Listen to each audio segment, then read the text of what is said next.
It's a disaster, and it's hard to believe as you watch that tape that not so long ago this country actually enforced its immigration laws. Not long ago at all. In fact, just 2 years ago, in August of 2019, federal agents kicked down the doors of 7 separate chicken plants in central Mississippi. They arrested hundreds of foreign nationals who were living and working there in violation of American law. Several executives of the poultry plant were later indicted. Among the charges brought, child labor.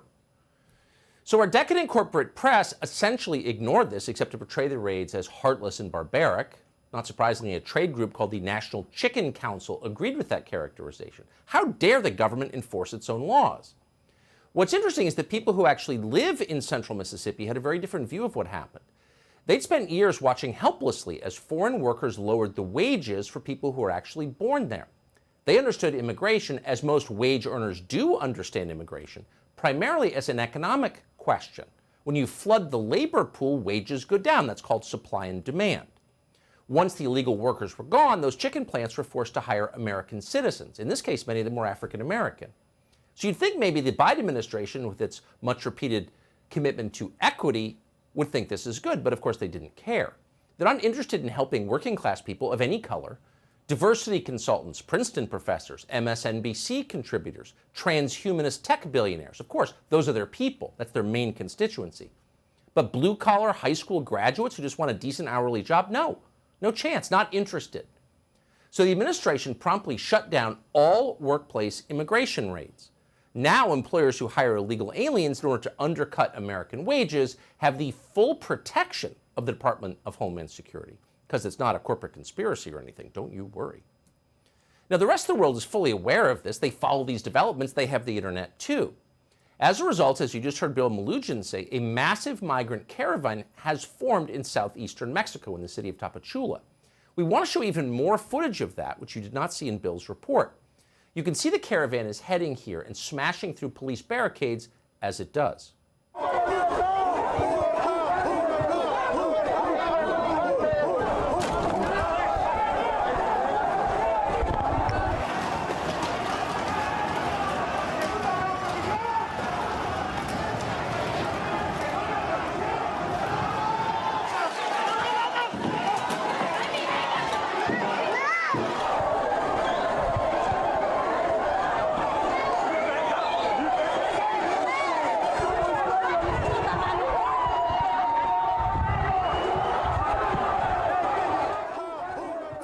Everybody sympathizes with migrants who want a better life in this country, of course. Our government's primary concern always must be the welfare of American citizens in a country that's rapidly getting poorer, which we are.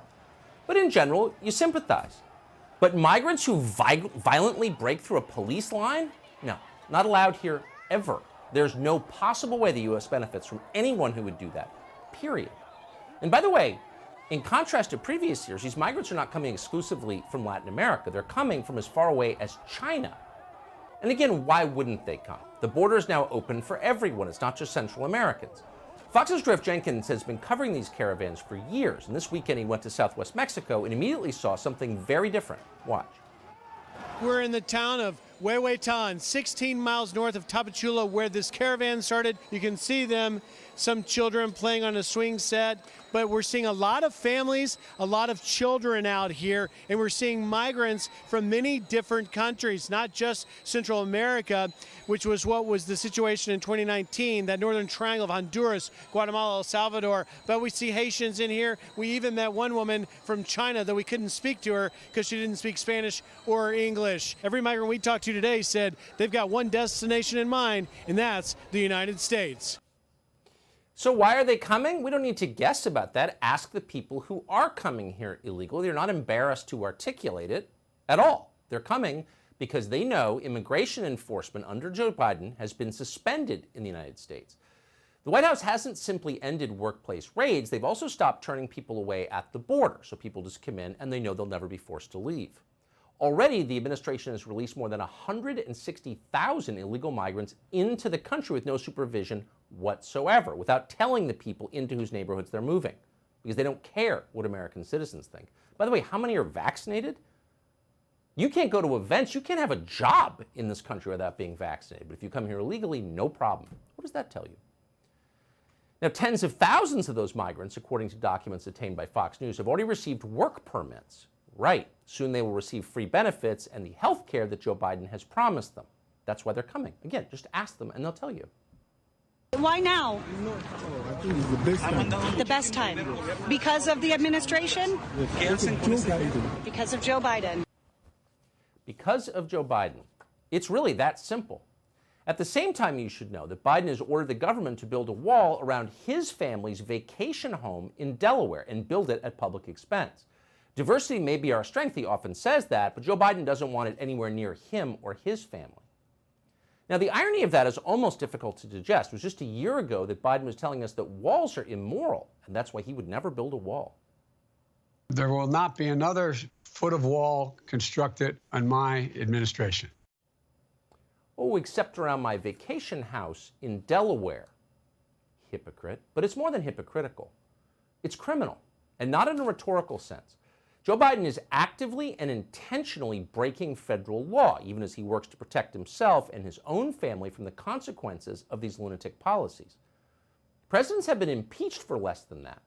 In fact, no American president who ever has been impeached, not Andrew Johnson, not Richard Nixon, not Bill Clinton, not even Donald Trump, has ever even been accused of crimes this flagrant or this serious, not even close. According to new court documents, between January 20th and the end of March, just for example, the Biden administration refused to take custody of 37 illegal immigrants in the state of Texas. Many of these people had additional criminal records. According to an affidavit from a Texas sheriff, the administration refused to detain even suspects believed to have committed aggravated sexual assault and narcotics violations at the height of a drug epidemic that's killing almost 100,000 Americans every year. So it's really clear, this is not simply an incredibly dangerous and destructive policy that intentionally hurts America, and it is that. No, it's more, though. It's an unequivocal violation of federal statute. It is, in other words, a crime. It's a crime.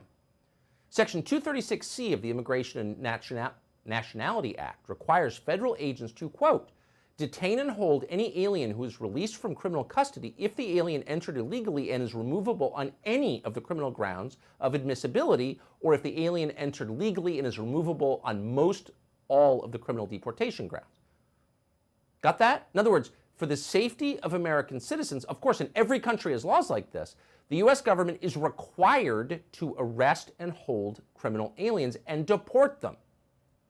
But Joe Biden has refused to do that. He is breaking the law right out in the open. So why hasn't he been impeached? Not because he has bad character or he's senile, but because he is breaking federal law. Not long ago, Joe Biden would have been impeached for that. Even Democrats understood not so long ago that immigration law is fundamental to any country. Watch. It is our obligation as elected officials to keep the American people safe, and our borders are our first line of defense, one of our early lines of defense. Democrats support also enforcing laws, current laws, against those who came here illegally and those who hire illegal immigrants. The only way that we will stop the flow of illegal immigration into this country is tell those who hire them that they no longer can.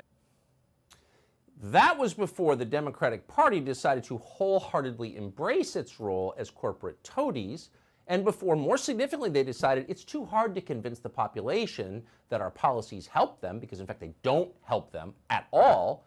It's much easier to guarantee that we'll be elected into perpetuity by importing a whole new population of voters. And that's exactly what they're doing. And they bark like dogs when you say it because it's true. But that was their position then. In fact, it was the Democratic Party's official position. Watch. The Democratic position also recognized you got 11 million illegal aliens here.